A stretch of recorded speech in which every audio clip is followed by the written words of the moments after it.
Would you dare to close your eyes for just 1 second and hear the black water bubbling beneath your feet? Something is crawling closer. No sound, only the stench of death and the burning breath of prehistory. 65 million years ago, the meteor still burned red in the planet's memory.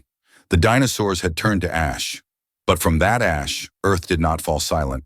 It groaned, it breathed, it gave birth to new nightmares.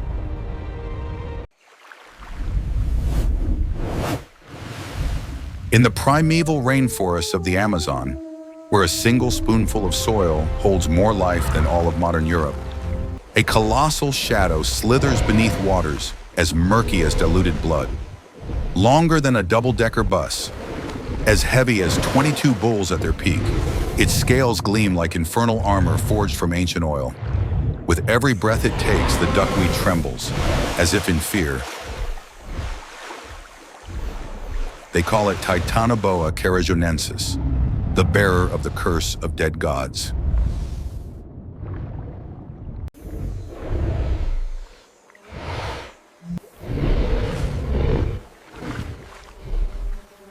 Titanoboa does not hunt, it judges. One coil on 400 psi, 3 times the crushing force of a great white's bite. Its victims' bones don't break, they explode. Organs burst like overripe pomegranates in the grip of a giant hand.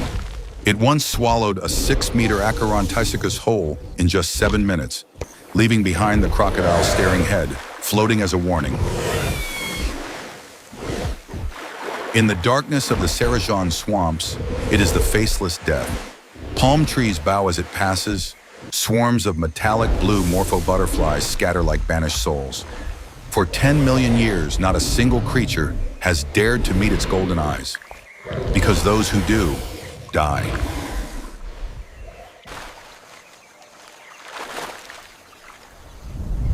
But even gods shall not spare the wrath of earth and sky.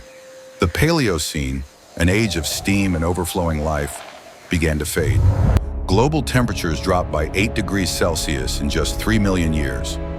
Rivers once so deep that sunlight never touched their bottoms ran dry, revealing thousands of shriveled baby serpents, twisted like burnt ropes. The Cerrejon swamps, Titanoboa's 1,000-year palace, turned into a cracked desert of dust and silence.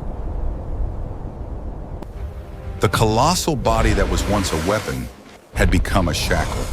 Each square meter of skin demanded 10 liters of water to keep from bursting in the heat. Each day, it had to lie submerged in mud for 20 hours just to survive. But the mud had dried, and for the first time in its species' history, the king began to starve. From the bottom of the dried riverbed, a new shape emerged. Purussaurus brasiliensis, a 12-meter monster weighing 8.5 tons with a bite force of 7 tons, strong enough to tear a tank in half. Its hide was armor worthy of a fallen titan. Its eyes burned red like embers. It didn't just swim 3 times faster than Titanoboa, it had also learned to hunt on land.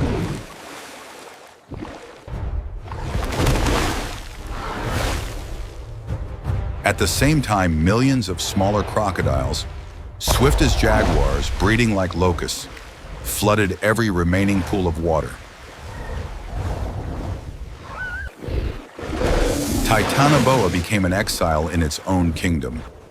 Each time it slithered out of its den, 17 crocodile jaws awaited.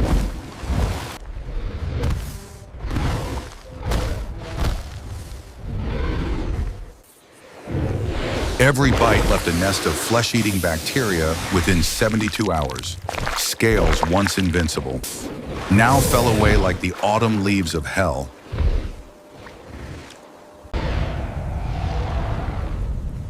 "58 million years ago, a blood-red afternoon, an 11-year-old alpha male Purussaurus lay still beneath a fallen palm, feigning death. A 73-year-old female Titanoboa, 14.2 meters long, weighing 1,100 kilograms, her stomach empty for 3 weeks, slithered closer. The scent of old blood guided her path.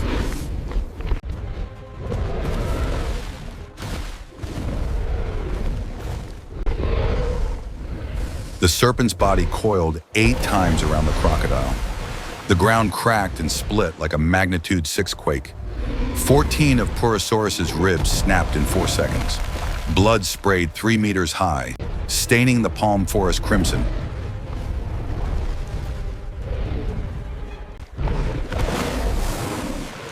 But Purussaurus twisted its body 180 degrees, the legendary death roll. Teeth 35 centimeters long sank 1.2 meters deep into the serpent's neck. Thick black blood gushed out like crude oil. Both giants roared.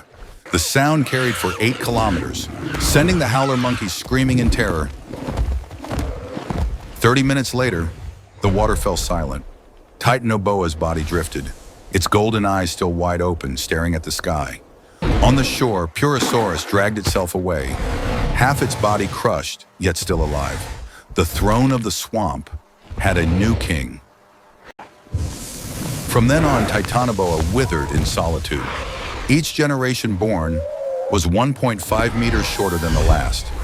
By 57.8 million years ago, the final serpent, barely 8 meters long, died of hunger in the desert that was once its ancestors' palace.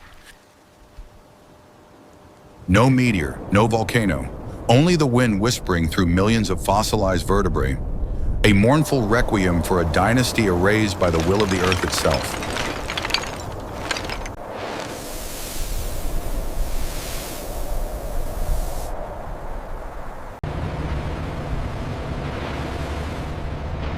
In 2008, at the Cerrejón coal mine in Colombia, 45 degrees Celsius heat, workers digging 60 meters deep, a single vertebra, the size of a truck wheel, fell from the black coal, then another, then 286 more. Scientists from the University of Florida spent 7 years assembling 28 skeletons. The result? The longest snake ever to exist, exactly 14.5 meters long, weighing 1,135 kilograms.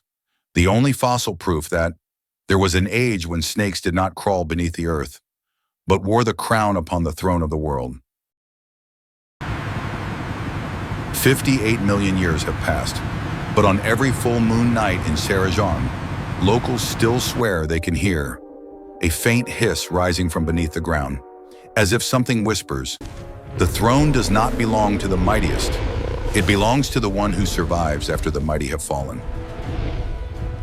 What do you think will be the Titanoboa of our era, humankind, or something lurking in the shadows we've never seen before? Hit like if that sent chills down your spine.